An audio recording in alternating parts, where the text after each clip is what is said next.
বলেছেন আল্লাযী উনজিলা ফীহিল কুরআন, সেই মাস যাতে কোরআন নাজিল করা হয়েছিল। রমজান সেই মাস যাতে কোরআন নাজিল করা হয়েছিল। যেই কারণে রমজান একটি বিশেষ মাস, তা রোজা নয়। রমজান এই কারণেই বিশেষ, কারণ এই মাসে কোরআন নাজিল হয়েছিল। আল্লাহ এটাই আমাদের বলছেন। এখন আপনার নিজেকে প্রশ্ন করতে হবে, আপনি রমজানে রোজা রাখছেন কিন্তু আপনি কোরআন পড়ছেন না। আপনি রোজা রাখছেন কিন্তু পুরো 30 দিনে এক পাতা কোরআনও আপনি মুখস্থ করেননি। এক পাতা থাক, এমনকি আধা পাতাও নয়, এমনকি 2টা আয়াতও নয়, আপনি কোরআন থেকে কিছুই মুখস্থ করেননি। তাহলে আপনি কিভাবে বুঝবেন আল্লাহ আপনাকে কি বলছেন? রমজানের পুরো উদ্দেশ্যটাই ছিল কোরআন নাজিল হওয়াটা উদযাপন করা। আমি আগেও বলেছি, একটা জাতির জন্য প্রথম যে জিনিসটা দরকার তা হলো রাজধানী। এখন আমাদের নতুন রাজধানী কি? কাবা। দ্বিতীয় যে জিনিসটা দরকার সেটি হলো একটি জাতির জন্য সংবিধান। আর আমাদের সংবিধান কি? কোরআন। আর সংবিধান যখন লিখিত হয় আর অনুমোদিত হয়, প্রত্যেক জাতি তা উদযাপন করে। প্রত্যেক জাতি যাদের সংবিধান আছে তাদের একটি সংবিধান দিবসও আছে, যেদিন তাদের সংবিধান কার্যকর হয়েছিল। আছে সবার এরকম দিবস, ঠিক আছে? আমাদের সংবিধান নাজিল হয়েছিল রমজান মাসে। আল্লাহ আমাদেরকে শুধু একদিন দেননি উদযাপন করার জন্য, উনি আমাদেরকে পুরো 30টা দিন দিয়েছেন। রমজান মাস এটারই উদযাপন যে আল্লাহ আমাদেরকে এক উম্মাহ করেছেন। এখন আমাদের নিজস্ব রাজধানী আছে, নিজস্ব সংবিধান আছে, এবং আমাদের নিজস্ব রোজা রাখার দিন আছে। ইহুদিরা যেদিন রোজা রাখতো এটা আর সেই দিন নেই। আর আইয়াম মাদুদাত নয়, পুরোপুরি আলাদা করে ফেলেছেন। রমজানের পুরো উদ্দেশ্যটাই ছিল কোরআন নাজিল হওয়াটা উদযাপন করা। এটা শেষ। তাই আপনি যদি নিজেকে ইয়া আইয়ুহাল্লাযীনা আমানু এর অন্তর্ভুক্ত করতে চান, তাহলে আপনাকে আপনার নামাজের দিক পরিবর্তন করতে হবে, আপনাকে রোজা রাখার দিন পরিবর্তন করতে হবে। অন্য কোনো অপশন নেই। এর আগে বলা হয়েছিল ওয়ারকাউ মা'আর রাকিঈন, আপনাকে বলা হয়েছিল যারা রুকু করে তুমি তাদের মতো রুকু করো, এবং এতে তাদেরও কোনো সমস্যা ছিল না, কারণ তখনও রুকুর দিক একই ছিল। কিন্তু এখন এটা পরিবর্তন হয়ে গেছে। এই ফাঁকে আরেকটি কথা বলে রাখি, সম্প্রতি আমার একজন রেবাই বন্ধুর সাথে দেখা হয়েছিল টেক্সাসে। সে জুডিক স্টাডির একজন গবেষক। আমি তার সাথে মুসা আলাইহিস সালাম আরও নানান বিষয় নিয়ে কথা বলেছিলাম। আমি তাকে জিজ্ঞেস করলাম, তোমরা ইবাদত করো কিভাবে? তোমরা কি রুকু দাও? কারণ কোরআন ইহুদিদের সম্পর্কে বলেছে ওয়ারকাউ মা'আর রাকিঈন। আল্লাহ বলেননি ওয়াসজুদু মা'আস সাজিদিন সাল্লু মা'আল মুসাল্লিন। কেন আল্লাহ ইহুদিদেরকে এটা বললেন? তাই আমি জিজ্ঞেস করলাম, তোমরা রুকু করো? আমি জানি তোমাদের সিজদা আছে, রুকু আছে। তো সে বলল, আমাদের কিছু রুকু আছে যেটা আমরা বছরে একবার করি। এক সময় এটা একটা নিয়মিত ব্যাপার ছিল। আমি জানতে চাইলাম, তোমাদের সিজদা আছে? সে বলল, হ্যাঁ, আমাদের সিজদাও ছিল, যাতে আমরা মাটিতে মাথা নত করতাম। এখন আমরা আরেকটা ইবাদত করি, যাতে আমরা ফরিয়াদ জানাই যে কেন এটি আর এখন করি না। ইয়া সালাম। আমি এটা বানিয়ে বলছি না, সে আমাকে বলেছে, এটা একজন রেবাই আমাকে এটা বলেছে। অর্থাৎ তারা সিজদা জিনিসটা একদম হারিয়ে ফেলেছে, আর কিছু রুকু এখনো তারা করে। ওয়ারকাউ মা'আর রাকিঈন। সে আরও যেটা আমাকে বলেছিল তা হলো তাদের ইবাদতের শেষ ভাগটা হচ্ছে রুকু, মানে সিজদা আগে দেয় আর তারপরে রুকু দেয়। তার মানে তারা যদি সিজদা করে তাহলে আগে সিজদা করে তারপরে রুকুতে যায়। আল্লাহ মরিয়ম আলাইহিস সালামকে বলেছিলেন ওয়াসজুদি ওয়ারকাই, কারণ তাদের ইবাদতে সিজদা আগে আর রুকু পরে। যাই হোক, আমরা আবার আমাদের রমজানের বিষয়টাতে ফিরে আসি। শাহরু রমাদান আল্লাযী উনজিলা ফীহিল কুরআন হুদাল লিন-নাস। মনে হচ্ছে মুখে একটা বড় চর খাওয়ার মতো অবস্থা, কারণ তিনি বলছেন কোরআন সকল মানুষের জন্য পথ প্রদর্শক। এই আয়াত শুধু মুসলিমদের জন্য না, এটা মদিনার ইহুদি সম্প্রদায়ের জন্য। তারা ভাবে যে যখন ওহী আসে সেটা কাদের জন্য আসে? শুধু তাদের জন্য, শুধু তাদের জন্য। আল্লাহ বলছেন, না, এবার ওহী শুধু তোমাদের জন্য না, এটা সমগ্র মানব জাতির জন্য। হুদাল্লিন নাস। আল্লাহ এটাও বলেননি যে হুদাল্লিল আরব, হুদাল্লিল বানি ইসরাইল, হুদাল্লি বানি ইসমাইল, হুদাল্লি বানি ইব্রাহিম। না না না না, হুদাল্লিন নাস। এটা সমগ্র মানব জাতির জন্য। এটা আমাদের ধর্মের সবচেয়ে সুন্দর জিনিস বলা যায়, আমাদের ধর্মের সবচাইতে সুন্দর জিনিস। আপনি আমেরিকা, অস্ট্রেলিয়া বা খালজিতে বা পাকিস্তানে যে জায়গাতেই কোনো মসজিদে যান না কেন, যত জাতির মানুষই থাকুক না কেন, সবাই এক কাতারে দাঁড়ায়। এমন কোনো ভেদাভেদ করা হয় না যে সবচেয়ে ধনীরা সামনের সারিতে, মধ্যবিত্তরা মাঝের সারিতে, সুইপাররা শেষ সারিতে। না না, এরকম করা হয় না। না না, সবাই এক কাতারে দাঁড়ায়। হতে পারে বস আর কর্মচারী একই সাথে দাঁড়িয়েছে, এমনও হতে পারে কর্মচারী প্রথম কাতারে, বস শেষ কাতারে, এটাও হতে পারে। আবার এমনও হতে পারে যেই লোক আপনার জন্য কাজ করে সে ইমামতি করছে আর আপনি তার পিছনে দাঁড়িয়ে আছেন, এটাও হতে পারে। আল্লাহ এই দিক নির্দেশনা দিয়েছেন সবার জন্য। জানেন এর মানে কি? উনি সবাইকে এক সমান বানিয়েছেন কোরআনের মাধ্যমে, সালাত নামক প্রতিষ্ঠানের মাধ্যমে। আমরা তো রেসিস্ট হতে পারি না, কারণ আমাদের আছে সালাহ। আমাদের মাঝে জাত্যাভিমান থাকার কথা নয়। আমরা এটা বলতে পারি না যে আমার জাতি তোমার থেকে ভালো, আমার জাতীয়তা তোমার থেকে ভালো, আমার ভাষা তোমারটার থেকে ভালো, আমার গায়ের রং তোমারটার থেকে ভালো, আমার গ্রাম তোমারটার থেকে ভালো। এরকম আমরা করতে পারি না। আর জানেন কখন এই জিনিসটা আমাদের আরো বেশি মনে পড়ার কথা? যখন আমরা নামাজে দাঁড়াই, যখন বিলাল রাদিয়াল্লাহু তাআলা আনহু, উসমান রাদিয়াল্লাহু তাআলা আনহুর পাশে দাঁড়ান, সেটা আমাদের মনে করিয়ে দেয় যে আমরা সমান। এটাই হুদাল্লিন নাস, এটার অর্থ এটাই। জানেন কেন আমি এগুলো বলছি? কারণ আমি মুসলিমদের মাঝে এই প্রবণতা দেখেছি। আমি মুসলিমদের মাঝে জাতীয়তাবাদ দেখেছি। আমি দেখেছি মুসলিমরা অন্য দেশীয়দেরকে নিয়ে তামাশা করে, অন্যদেরকে ছোট করে, তাদের সম্পর্কে বাজে কথা বলে, অন্যদের ভাষা নিয়ে বাজে কথা বলে। আরবরা নন আরবদের নিয়ে তামাশা করে, বাংলাদেশিরা পাকিস্তানিদেরকে নিয়ে করে, পাকিস্তানিরা আবার ভারতীয়দেরকে নিয়ে করে, ফিলিপিনোরা মালয়েশিয়ানদেরকে নিয়ে তামাশা করে। কি হচ্ছে আমাদের এসব? আমরা কি নামাজ পড়ি না? পড়ি না নামাজ?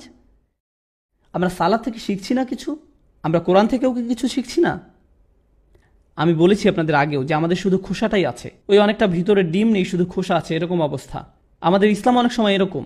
আপনাকে দেখতে মুসলিম মনে হয়, মুসলিমরা যেমন কথা বলে আপনি সেরকম কথা বলেন, কিন্তু আপনার হৃদয়ের ভিতরে আপনার দ্বীনের জন্য কোনো ভালোবাসা নেই। এখানে যারা বসে আছেন সবাই এই মুহূর্তে এখানে ভিন্ন সংস্কৃতির অনেকে বসে আছেন। এটি একটি আন্তর্জাতিক সমাবেশ বলা যায়। এই মুহূর্তে এটাকে জাতিসংঘও বলা যেতে পারে। একটা কথা বলি, আমি আপনার নাম জানি না, কেউ কেউ হয়তো আমার নাম জানেন, কিন্তু আমি কারো নাম জানি না। কিন্তু জানি আমাদের মাঝে এমন একটা সম্পর্ক আছে যা রক্তের সম্পর্কের চেয়েও গাঢ়। শুধুমাত্র আমরা সবাই লা ইলাহা ইল্লাল্লাহ বলি, এই কারণে এটি রক্তের থেকেও গাঢ়। শুধুমাত্র এই কারণে এই কোরআন আমাদেরকে এক সুতায় গাঁথে। এবং এই কথাটা ইহুদিদেরকেও বলা হয়েছিল। কেন জানেন? কারণ ওরা বিশ্বাস করত তারা বিশেষ, বাকি সবাই সেকেন্ড ক্লাস, তারা প্রথম সারির। বাকি সবাই সাধারণ, আর তারা হচ্ছে আল্লাহর নির্বাচিত বিশেষ জাতি। আল্লাহ বলছেন যে কেউ কোরআনের একজন অনুসারী হতে পারে। হুদাল্লিন নাস, সমগ্র মানব জাতির জন্য খোলা দাওয়াত। এর মধ্য দিয়ে সমাপ্তি ঘটে সব ধরনের বর্ণ বৈষম্য, জাতীয়তাবাদ, গোত্রবাদ, এই সব কিছু দূর করে দেয়। সুবহানাল্লাহ, কি চমৎকার একটি দিন, কি চমৎকার ব্যাপার। এমনকি আমেরিকাতেও আমি বলতে পারবো যে একই এলাকার মাঝে কালোদের জন্য আলাদা গির্জা আছে, স্প্যানিশদের আলাদা গির্জা, গ্রিকদের আলাদা গির্জা, এমনকি ব্রুকলিনের মতো জায়গাতেও ভিন্ন ভিন্ন জাতির ভিন্ন ভিন্ন গির্জা আছে। আর আপনি একটা মসজিদে ঢুকে দেখবেন, দেখে মনে হবে সেখানে আন্তর্জাতিক সম্মেলন চলছে। বিভিন্ন জাতির মানুষ সব এক সারিতে দাঁড়ানো, এমনকি তারা কেউ কারো ভাষাও জানে না, কিন্তু তারা একসাথে নামাজ পড়ছে। কুরআনও আমাদেরকে একীভূত করে যখন আমরা সালাতে দাঁড়াই। কুরআন হুদাল্লিন নাস ওয়া বাইয়িনাতিম মিনাল হুদা, সুস্পষ্ট পথ নির্দেশ আর অন্যায় ও ন্যায়ের মাঝে পার্থক্য বিধানকারী। এই আয়াতটা তো রমজান নিয়ে হওয়ার কথা ছিল, তাই না? আন্নাহা বাদাআত বিকালিমাত শাহরু রমাদান, আয়াতটি শুরুই হয়েছে শাহরু রমাদান দিয়ে। অথচ এখন পর্যন্ত আল্লাহ কি বলেছেন? এই মাসে কুরআন নাজিল হয়েছিল, যা আল্লাহর তরফ থেকে পথ প্রদর্শক। মানে হচ্ছে এই নির্দেশনাগুলো এক একটি আশ্চর্য ব্যাপার। ওয়াবাইয়িনাতিম মিনাল হুদা ওয়াল ফুরকান, সুস্পষ্ট পথ নির্দেশ আর ন্যায় ও অন্যায়ের মাঝে পার্থক্য বিধানকারী। এতক্ষণ পর্যন্ত আল্লাহ রমজান নিয়ে একটি কথাও বলেননি, শুধু কোরআন। আয়াতের অর্ধেকের বেশি অংশের আলোচনা কোরআন নিয়ে। কেন তিনি এরকম করলেন? কারণ উনি এটা নিশ্চিত করতে চাচ্ছেন যে কোনো মুসলিম যেন এটা ভুলে না যায় যে রমজান হচ্ছে কোরআনেরই মাস। রমজান কোরআনেরই মাস, এটা হচ্ছে এই আশ্চর্য কিতাবের মাস। আমি বলেছিলাম, আমি বন্ধুত্ব করেছিলাম কার সাথে? এক ইয়াহুদি ধর্মগুরুর সাথে। আরেকটা মজার ঘটনা বলি রাবাইদের সম্পর্কে। কোন নবীকে তারা সবচেয়ে বেশি ভালোবাসেন? স্বাভাবিকভাবেই মুসা আলাহিসাল্লামকে। আমরা দুজন সবসময় মুসা আলাহিসাল্লামকে নিয়েই কথা বলি। আমরা সব ব্যাপারেই মতভেদ করি। আমি তাকে অপদস্থ করার জন্য এমনটা করি না, আমি তার অবস্থানটা বোঝার জন্য তার সাথে কথা বলেছি। আমি বনি ইসরায়েল সম্পর্কে একজন বনি ইসরায়েলের মুখ থেকেই জানতে চাচ্ছিলাম। আমি সত্যিই জানতে আগ্রহী ছিলাম, কারণ কোরআনে তাদের সম্পর্কে এতবার বলা হয়েছে ইয়া বনি ইসরাইল। আমরা তাদের নবীদের সম্পর্কে এত শুনেছি যারা আমাদেরও নবী। তাই আমি জানতে চাই তারা কিভাবে চিন্তা করে। তাই আমরা মুসা আলাহিস সাল্লাম সম্পর্কে কথা বলি। একবার আমি তাকে বললাম যে তুমি হয়তো জানো না, কোরআনের একটি মিরাকেল হচ্ছে মুসা নামটি। মুসা নামটি আমি তার কাছে জানতে চাইলাম মুসা নামের অর্থ কী। হিব্রু ভাষায় তারা মুসা বলে না, বলে মুসে। যেমন তাওরাতুল মুসা, কিন্তু ওরা বলবে তাওরাতুল মুসে। তো আমি জানতে চাইলাম মুসে মানে কি। মু অক্ষরটি আরবি মা এর সমর্থক। মা মানে কি? পানি। যখনই আমরা মুসা আল্লাহ সাল্লামকে নিয়ে কথা বলি, তো তাদের কাছে মুসা হচ্ছেন যিনি পানি থেকে এসেছেন। তার মানে হচ্ছে মুসা নামটি হিব্রু। মুসা নামটি হিব্রু। আমি তাকে বললাম মুসা নামটি হিব্রু নয়, এটা হিব্রু হতেই পারে না। সে বলল কেন নয়? মুসা আল্লাহ সাল্লাম বনী ইসরায়েলদের মধ্যে থেকে এসেছেন, তাই এটা হিব্রুই হবে। তিনি কোথায় জন্মগ্রহণ করেছিলেন? সে বলল মিশরে। যখন তিনি বাচ্চা ছিলেন তখন তিনি কোথায় গিয়ে পড়েছিলেন শেষ পর্যন্ত? ফেরাউনের প্রাসাদে। কে ওনার দেখভাল করত? ফেরাউন, আসিয়া আলাইসাল্লাম। আর তখন মুসা আলাহিসাল্লামের আসল মা সেখানে কাজের লোক হিসেবে আসলো। যখন ধরুন কোথাও নতুন একটা বাচ্চা আছে, কে তার নামকরণ করবে? তার পালক পিতামাতা নাকি কাজের লোক? পালক পিতামাতা। আর পালক পিতামাতা কোন ভাষায় তার নামকরণ করবে? নিজেদের ভাষায় নাকি কাজের লোকের ভাষায়? যেখানে তারা সেই বাচ্চাকে রাজপুত্র হিসাবে গড়ে তোলার কথা চিন্তা করছে, তাহলে বাচ্চার নামকরণ কাজের লোকের ভাষায় হবে নাকি মালিকের ভাষায় হবে? মালিকের ভাষায়। আর মালিকের ভাষা হচ্ছে মিশরীয়, হিব্রু নয়। তাদের ভাষা ছিল মিশরীয়, সুতরাং তার নাম মিশরীয়, হিব্রু নয়। কিন্তু মিশরীয় ভাষার সমস্যা হচ্ছে সেটা হারিয়ে গেছে। রসুলুল্লাহ সাল্লাল্লাহু আলাইহি ওয়াসাল্লাম যখন এসেছিলেন তখন ইজিপশিয়ান ভাষা মরে যাওয়ারও 3000 বছর হয়ে গেছে। কেউ ওই ভাষা জানতো না। তাই কেউ যদি রসুল সাল্লাল্লাহু আলাইহি ওয়াসাল্লামের সময় জিজ্ঞাসা করতো মুসা নামের অর্থ কি, কেউ আপনাকে তা বলতে পারবে না। কেন? কারণ ইজিপশিয়ান ভাষা ইতিমধ্যে মরে গেছে। আমরা সৌভাগ্যবান ইজিপ্টোলজির কারণে ওই ভাষাটা আবার পুনরুদ্ধার করা হয়েছে আর অনুবাদও করা হচ্ছে। হায়ারোগ্লিফিক্স যেটাকে বলে সেটা কিন্তু এখন অনুবাদ করা যায়। তাই এর সাহায্যে আমরা এখন মুসা নামের অর্থ বের করতে পারি। নামের অর্থ বের করার আগে আমি আপনাদেরকে কোরআনের একটি আয়াত বলি। মুসা আলাইহিস সালামকে প্রাসাদে আনা হলো। তার পালক মা তাকে কোলে নিয়ে ফেরাউনের কাছে নিয়ে গেলেন এবং বললেন, আসা আন ইয়ানফাআনা আও নাত্তাখিযাহু ওয়ালাদা। এই বাচ্চা আমাদের উপকারে আসতে পারে, অথবা আমরা তাকে সদ্য ভূমিষ্ঠ হিসাবে পালক নিতে পারি। আমরা তাকে সদ্য ভূমিষ্ঠ হিসাবে দত্তক নিতে পারি। ইজিপশিয়ান ভাষায় মুসা নামের অর্থ সদ্য ভূমিষ্ঠ। যখনই আমরা মুসা আল্লাহ সাল্লামকে নিয়ে কথা বলি, সে ফেরাউনের কাছে আসলো আর বলল, আমরা হয়তো সদ্য ভূমিষ্ঠ হিসেবে তাকে দত্তক নিতে পারি, হয়তো আমরা তাকে মুসা হিসেবে দত্তক নিতে পারি। কুরআন মুসা আলাইহিস সালামের নাম ওয়ালাদান হিসাবে ইতিমধ্যেই অনুবাদ করে দিয়েছে। কুরআন ইজিপশিয়ান ভাষা জানতো যখন সেই ভাষা ইতিমধ্যেই মৃত। কুরআন নিখুঁতভাবে সেটা অনুবাদ করে দিয়েছে। আসিয়া রাদিয়াল্লাহু তাআলা আনহু ওনাকে মুসা নামে রেখেছিলেন। আর কুরআনে বলা হচ্ছে আমরা তাকে সদ্য ভূমিষ্ঠ হিসেবে দত্তক নিতে পারি। আও নাত্তাখিযাহু ওয়ালাদান, সুবহানাল্লাহ। আমি তাকে বললাম, আমাদের যা আছে তোমাদের তা নেই। সব ব্যাপারেই তার সাথে আমার দ্বিমত ছিল। আর এটা আমাদের পরিচয়ের একটি অংশ যে আমরা ভিন্ন মত পোষণ করব। আমাদের কাবা, আমাদের রোজা রাখার দিন, নবী, সব কিছুতে। যাই হোক, আবার আমাদের আসল আলোচনায় ফিরে আসি। আল্লাহ এখন আমাদেরকে কত দিন দিলেন? 30 দিন।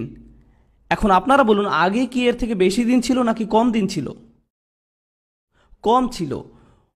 ওই রোজা না করতে পারলে তার ক্ষতিপূরণ কয়ভাবে করা যেত? 2 ভাবে। হয় আপনি নিজে রোজা রেখে দিতে পারতেন, অথবা গরিবকে খাওয়াতে হবে। এইবার উনি বলছেন, ফামান কানা মারিদান আও আলা সাফারিন ফাইদ্দাতুম মিন আইয়ামিন উখর। আর যে লোক অসুস্থ কিংবা মুসাফির অবস্থায় থাকবে সে অন্য দিনে গণনা পূর্ণ করবে, রোজা রেখে সেটা পুষিয়ে দিতে হবে। এখন কয়টা অপশন আছে? মাত্র একটা। দ্বিতীয় কোনো অপশনই আর নেই। আগের আয়াতে বলা হচ্ছে 10 দিনের কম রোজা রাখার কথা এবং তার ক্ষতিপূরণ করার উপায় 2টি। ক্ষতিপূরণ করার 2টা উপায়। তারপর রমজান আসলো আর আল্লাহ বলছেন এখন তোমাদের আর 3, 4 বা 5 দিন নয়, 30 দিন। আর এখন আপনি না রাখতে পারলে ক্ষতিপূরণ আর 2টি উপায় নেই, একটি উপায়। ব্যাপারটা কি আগে থেকে সহজ নাকি কঠিন হলো? কঠিন হলো। যখনই ব্যাপারটি কঠিন হলো, আল্লাহ আমাদেরকে বলছেন, ইউরিদুল্লাহু বিকুমুল ইউসর ওয়ালা ইউরিদু বিকুমুল উসর। আল্লাহ তোমাদের জন্য সহজ করতে চান, উনি আপনার জন্য কঠিন করতে চান না। সুবহানাল্লাহ। যেই মুহূর্তে উনি এটি কঠিন করলেন তখনই উনি আবার বলে দিচ্ছেন, যাই হোক আমি তোমাদের জন্য সহজ করতে চাই। হিয়া রব্বি, আপনি তো এইমাত্রই এটি কঠিন করলেন, আবার আপনি কেন বলছেন যে আপনি আমার জন্য সহজ করতে চান? কিভাবে এটা সহজ হয়? এটা তো কঠিন। উনি আসলে গুরুত্বপূর্ণ একটা জিনিস বলছেন। এর থেকে প্রথম শিক্ষাটা হলো, আল্লাহ মুসলিমদের জন্য রমজানে রোজা রাখার শক্তি দিবেন। আর উনি রমজান মাসেই রোজা রাখাকে বছরের অন্য যে কোনো সময়ের চেয়ে সহজ করে দিবেন। আমি গ্যারান্টি দিয়ে বলতে পারবো, আপনি যখন রমজানে রোজা রাখবেন তখন অন্য যে কোনো সময়ের চেয়ে সহজ হয়ে যায়। কিন্তু এর এক সপ্তাহ পরেই রোজা রেখে দেখেন, ওইটা 10 গুণ কঠিন হবে। কারণ আল্লাহ বলছেন উনি আমাদের জন্য সহজ করতে চান। ওই 30 দিন অন্য দিনে 3 দিন রোজা রাখা থেকে অনেক সহজ। সুবহানাল্লাহ। এটা হচ্ছে প্রথম অর্থ, আল্লাহ আপনার জন্য সহজ করতে চান। দ্বিতীয় বিষয় হলো, আপনার ট্রেনিং যদি 2 বা 3 দিনের হয়, 4 দিনের হয়, আপনি কিছু প্রশিক্ষণ পান, কিন্তু আপনার ট্রেনিং যদি 30 দিনের হয়, তাহলে আপনি কি বেশি শক্তিশালী হন? অবশ্যই। ওই ট্রেনিংয়ের প্রভাবও কি বেশি দিন থাকে? হ্যাঁ, আল্লাহ আমাদেরকে শয়তানবিহীন 30টা দিন দিয়েছেন, 30টা কোরআনময় দিন, 30টা দিন যে সময় শরীর নয় আপনাকে নিয়ন্ত্রণ করে আপনার অন্তর। উনি একদম পরিপূর্ণভাবে এই ট্রেনিংয়ের জন্য তৈরি করেছেন। যখন আপনার ট্রেনিং কঠিন হয় তখন তা শেষ হবার পর আপনি একটি সার্টিফিকেট পান এবং উদযাপনও করেন। আপনি মানুষের কাছে গিয়ে বলেন আমি আমার সার্টিফিকেট পেয়েছি, মানুষ তখন আপনাকে শুভেচ্ছা জানায়। আমাদের ট্রেনিং যখন শেষ হয় তখন আমরা কি করি? ঈদ পালন করি, আমরা উদযাপন করি। সুবহানাল্লাহ। আমরা সফলভাবে এই বছরে ট্রেনিং শেষ করেছি। কেন এই ট্রেনিং নিচ্ছি আমরা? যেন আমরা বাস্তব জীবনের সাথে মোকাবেলা করতে পারি। রমজান শেষ হবার পর আপনি আরও শক্তিশালী হবেন, কারণ এখন আপনার অন্তরে আরও বেশি কোরআন আছে। যদিও তখন আপনি আর রোজা রাখছেন না, আপনার ভিতরে কি রয়ে যাচ্ছে? কোরআন। শয়তানের বিরুদ্ধে আপনার আসল অস্ত্র হবে কোরআন। তাই আমরা যখনই কোরআন পড়ি প্রথমে আল্লাহর কাছে সাহায্য চাই। ফাইদা ক্বরাআতাল কুরআন ফাস্তাঈয বিল্লাহি মিনাশ শাইতানির রাজীম। রমজান শেষ হবার পর আপনি আরও শক্তিশালী হবেন, কারণ এখন আপনার অন্তরে আরও বেশি কোরআন আছে। আমি বলছি এখানে উপস্থিত সকল ভাই বোন এবং যারা এটা শুনছেন, আপনাদের কোরআন মুখস্থ করতেই হবে রমজানের সময়। আপনি যদি অলস হয়ে থাকেন, গা ঝাড়া দিন। আপনি 2 আয়াত করলেন না, 2 পাতা করলেন, আপনি 2 আয়াত করলেন না 2 পাতা করলেন, সেটা কোনো ব্যাপার না। আপনার লক্ষ্য আস্তে আস্তে উঁচুতে নিন, উঁচু লক্ষ্য স্থির করুন। যেমন আপনি ঠিক করলেন এই মাসে পুরো 1 পারা মুখস্থ করবেন, 20 পাতা বা 10 পাতা, আমি শেষ পারার মুখস্থ করব, এরকম কিছু উঁচু লক্ষ্য স্থির করুন। যদি আপনি শেষ নাও করতে পারেন তারপরও লক্ষ্য স্থির করুন। যখন কেউ কোরআন মুখস্থ করার চেষ্টা করে, হয়তো ভাবলেন আপনি ফজরের সময় মসজিদে গেলেন, ঠিক করলেন যে এরপরে আপনি কয়েক ঘন্টা সেখানে থাকবেন, অথবা হয়তো 30 বা 40 মিনিট এবং বসে বসে কোরআন মুখস্থ করলেন। আমি নিশ্চিতভাবে বলতে পারি এই কাজটি হবে আপনার জীবনে করা সবচেয়ে আন্তরিক ইবাদতগুলোর একটি, কারণ আপনি কাউকে দেখানোর জন্য কোরআন পড়ছেন না। আপনি যখন কোরআন মুখস্থ করেন একমাত্র কে তা জানবে? আপনি নিজেই। যদি আপনার এরকম সমস্যা থাকে যে আপনি কাউকে দেখলেই বলেন হে ভাই জানেন আমি সূরা গাশিয়া জানি, যদি আপনার এই সমস্যা থাকে তাহলে আমার সাথে পরে দেখা করবেন। এছাড়া আপনি যদি কোরআন মুখস্থ করেন তাহলে সেটা কার জন্য? আপনার নিজের জন্য। আপনি এক আয়াত বারবার পড়ছেন, আবার যতবার আপনি পড়ছেন ফেরেশতারা তা লিখছেন। যখন আপনি মুখস্থ করেন তখন কি বারবার তা আপনাকে রিপিট করতে হয় না? যতবার আপনি রিপিট করবেন ফেরেশতারা আপনার নামে সেটা লিখবে প্রত্যেকবার, একবার নয় 10 বার বা 20 বার লেখা হচ্ছে। প্রত্যেক আয়াত কোরআনের বারাকাত আপনার অন্তরে প্রবেশ করছে। যখন রমজান মাস আসে আমাদের এটা করা উচিত। আর কতক্ষণ আছে? 15 মিনিট। আমার মনে হয় আমার আরও 1 ঘন্টা লাগবে। আমি কি আরও 1 ঘন্টা পেতে পারি? ঈশার নামাজ পড়ে আবার বসলাম। আচ্ছা ঠিক আছে, এখন যে অংশটা আসছে সেটা নিয়ে আমি আসলেই কথা বলতে চাই। আমি আপনাদের জন্য একটা সিন তৈরি করি। আমি নিজে ছোট একটা ইনস্টিটিউট চালাই। আমার 60 জন শিক্ষার্থী আছে। প্রতি বছর আমার 60 জন শিক্ষার্থী হয়। আমি তাদেরকে 5 ঘন্টা ধরে পড়াই প্রতিদিন। যখন আমার পড়ানো শেষ হয় আমি ক্লান্ত হয়ে যাই। তখন কোনো স্টুডেন্ট এসে ধরুন বলল, উস্তাদ আমি কি 5 মিনিট সময় পেতে পারি? আমি বললাম ঠিক আছে, দিলাম আমি তাকে 5 মিনিট। আরেকজন আসলো, সেও বলল আরও 5 মিনিট চাইলো। এভাবে আরেকজন, এভাবে আরেকজন, আরেকজন, আরেকজন, সবাই 5 মিনিট চায়। এভাবে 60 জন স্টুডেন্ট প্রত্যেকে আসলো আর সবাই বলল আমি শুধু 5 মিনিট চাই। কত মিনিট হলো? 300 মিনিট। কত ঘন্টা হয়? 3 ঘন্টা 300 মিনিটে। মাশাআল্লাহ, কাতারে তো দেখি ভালো গণিতবিদ আছেন, গণিতে পিএইচডি করা। এতে 5 ঘন্টা হয়। ইতিমধ্যে আমি পড়িয়েই প্রায় মৃত, আর এখন তো আমি আইসিইউতে। অথচ প্রত্যেক স্টুডেন্ট বলবে আমি তো শুধুমাত্র 5 মিনিটই নিয়েছি। এটা তো কোনো সময়ই হলো না। ধরুন এখানে 500 লোক আছেন অথবা তার বেশি। আমি যদি সবার সাথে 1 মিনিট করেও কথা বলি, 1 মিনিট করে, তাহলেও 500 মিনিট, 8 ঘন্টারও বেশি সময়। 8 ঘন্টা মাত্র 1 মিনিট করে হলেও, অথচ সবাই বলবে আমি তো মাত্র 1 মিনিট পেয়েছি। আসলে কোনো কথাই হয়নি। বোঝা গেল? আরেকটি উদাহরণ দেই। আমার এক মেয়ের একটা সমস্যা আছে, যেই কারণে আমাদেরকে রেগুলার চিকিৎসকের কাছে নয়, বিশেষজ্ঞ চিকিৎসকের কাছে যেতে হয়। বিশেষজ্ঞ চিকিৎসক অনেক ব্যস্ত থাকেন, আপনি যে কোনো সময় এমনিতেই তার চেম্বারে ঢুকে যেতে পারেন না। আর তারা হয়তো আপনাকে 3 মাস পরের অ্যাপয়েন্টমেন্ট দিবে। আপনি হয়তো বলবেন এর আগে কিছু নেই, তারা বলবে না, এর মাঝেই 3 মাসের বুকিং শেষ। আর আপনি যদি অ্যাপয়েন্ট মিস করেন, 9টার জায়গায় 9:05 যান, শেষ। আপনাকে আরেকটা অ্যাপয়েন্টমেন্ট নিতে হবে হয়তো 4 মাস পরের। এর মানে আপনি যদি বিশেষ কারোর সাথে দেখা করতে চান, সেটা আপনার সময় অনুযায়ী হবে না, সেটা হবে তাদের সময় অনুযায়ী। আপনি যাবেন, আপনাকে তাদের সময় অনুযায়ী যেতে হবে। আপনার বস যদি আপনাকে ডাকে, আপনি বলবেন না যে যখন আমার সময় হবে ইনশাল্লাহ, কারণ সে আপনার সুবিধা অনুযায়ী চলবে না, আপনি তার সুবিধা অনুযায়ী চলবেন। বোঝা গেল? গুরুত্বপূর্ণ ব্যক্তিদের সাথে দেখা করতে হলে আপনাকে এটাই করতে হবে। আপনার বাচ্চাদের ক্ষেত্রে এটা খাটে না। আপনি যদি তাদেরকে ডাকেন, সে বলবে না বাবা অ্যাপয়েন্টমেন্ট নাও, 8:45-এ তোমার সাথে দেখা করব, বা এরকম কিছু, তখন আমি ফ্রি থাকবো না, এরকম বলতে পারেন না। তাকে সাথে সাথেই আসতে হবে। বোঝা গেল? শেষ উদাহরণ, ধরুন একজন কোম্পানির মালিক বা সিইও, তাদের 500 কর্মচারী আছে। 500। সে কি সবাইকে চিনে? না। সে হয়তো কয়েকজন ম্যানেজারকে চিনে, তাদের আবার নিজস্ব টিম আছে, এরপর আরও একটা সাব টিম করা আছে, এরকম হয়তো 10 বা 15 জনকে চেনে। সবাইকে চেনে না। সবাই যদি তার কাছে একটা করে অনুরোধ করে, সে কি সেটার জবাব দিতে পারবে? না, না। সে ওটা নিয়ে তেমন একটা চিন্তিতই হবে না। সে ভাবে এই লোক আবার কি, সিকিউরিটি গার্ড, আমার সেটা নিয়ে এত মাথা ব্যথা নেই। আমি হলাম সিইও, এই লোক আবার কি, অ্যাকাউন্টেন্ট, তাতে আমার কি, সে সামান্য একজন কর্মচারী। এখন এই আয়াতটি বোঝার চেষ্টা করুন। ওয়াইদা সাআলাকা ইবাদি আন্নি ফাইন্নী করিব। আমার দাস যখন আপনাকে আমার সম্পর্কে জিজ্ঞাসা করে, আমি তার একদম কাছেই। উজিবু দাওয়াতাদ দাঈ ইযা দাআন। যখন কেউ আমাকে ডাকে, আমি তার ডাকে সাথে সাথে সাড়া দিই।